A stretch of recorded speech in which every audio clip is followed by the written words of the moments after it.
All right, NFL football is back finally, and the Pittsburgh Steelers. Oh my gosh, that was so many different times. I thought the Steelers had that one won, Mize, and then they didn't have it won. The Bengals looked like they completed the comeback, and then whether it's McPherson getting that extra point blocked or missing that 29-yarder, and then the Bengals, look like they may be scoring at the end of overtime, but they end up punting, and then all that happens. And in the end, long story short, the Steelers get a win. That's all that matters. The bottom line, you can look at the stats, the numbers, and we're going to take a deep dive into some of that and kind of talk more about this game in a second.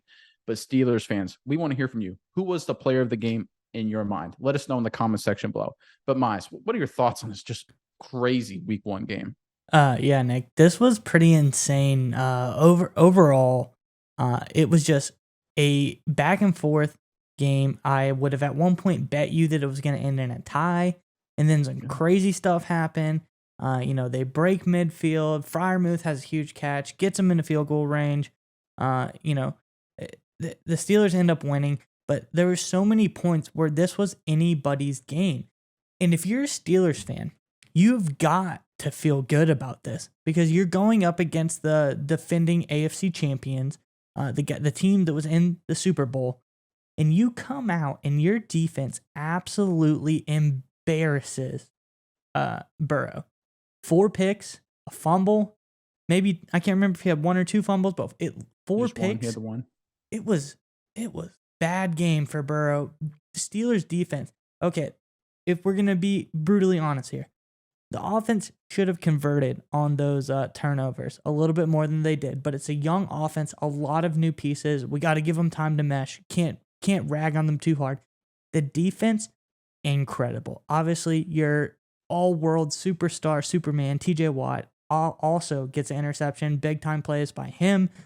Defense in general.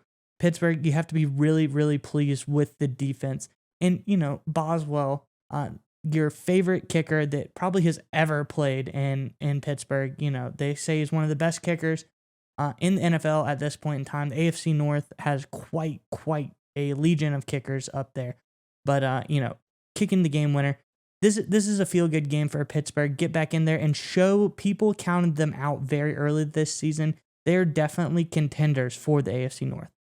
So it's weird, right? Because normally with Pittsburgh, they would sometimes find ways to win games the last couple of seasons. Usually it was Roethlisberger making a few plays down the stretch, and the Steelers would just come out on top. But to your point, this was 100% defense. And one thing I want to talk about briefly here is about the narratives. Coming into this game, everyone's like the Bengals, really close, went to the Super Bowl last year, this close to winning the game, late lead. They did everything right the offseason. They massively upgraded their offensive line. Burrow's only going to get better. And the Steelers came into this game on the road in Cincinnati and shut down that narrative. They had 7 sacks against Joe Burrow and the Cincinnati Bengals. This was supposed to be an upgraded offensive line, 10,000 times better. This was not going to be completely different than the Bengals last year. And the Steelers went in there and dominated them up front, defensively, forcing turnovers, interceptions.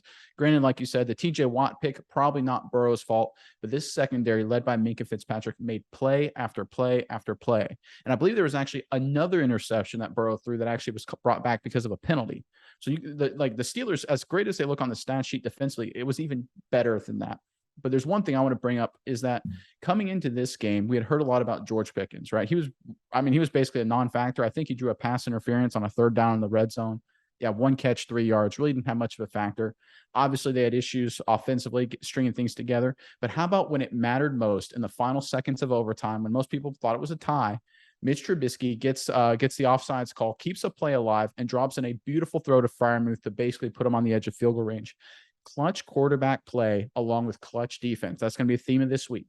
Steelers clutch defense with the turnovers and the big plays, especially late and then in overtime, getting those stops when they did, and the interceptions early to give them the lead, and clutch offense. When it mattered most in the final seconds, they were able to make a play. And Pittsburgh showed a lot of leadership and what I'll call championship mettle, right? That kind of mental toughness that everyone thought the Bengals would have, right? Because obviously making the run they did last year, it's like, oh, new Bengals, new winning mentality Bengals.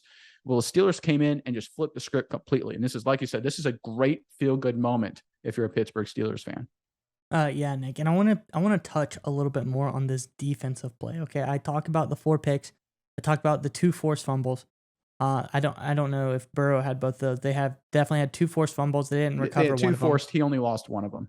So. But Highsmith had 3 sacks himself. He also had an interception. The Steelers as a whole had 7 sacks this game. So they were getting to the quarterback all day. On top of those 7 sacks, they had about 7, 8, 9, 10, 11, 12 quarterback hits. So Burrow and this upgraded offensive line, so to speak, gets completely decimated. So one of two things for Pittsburgh fans you got to take away from this. Either A, you have the best pass rushing defense in NFL history, or B, this Bengals newly revamped offensive line isn't as good as people thought it would be. So, I think Pittsburgh is liking their chances more and more the more you dive into this game to be a contender in the AFC North.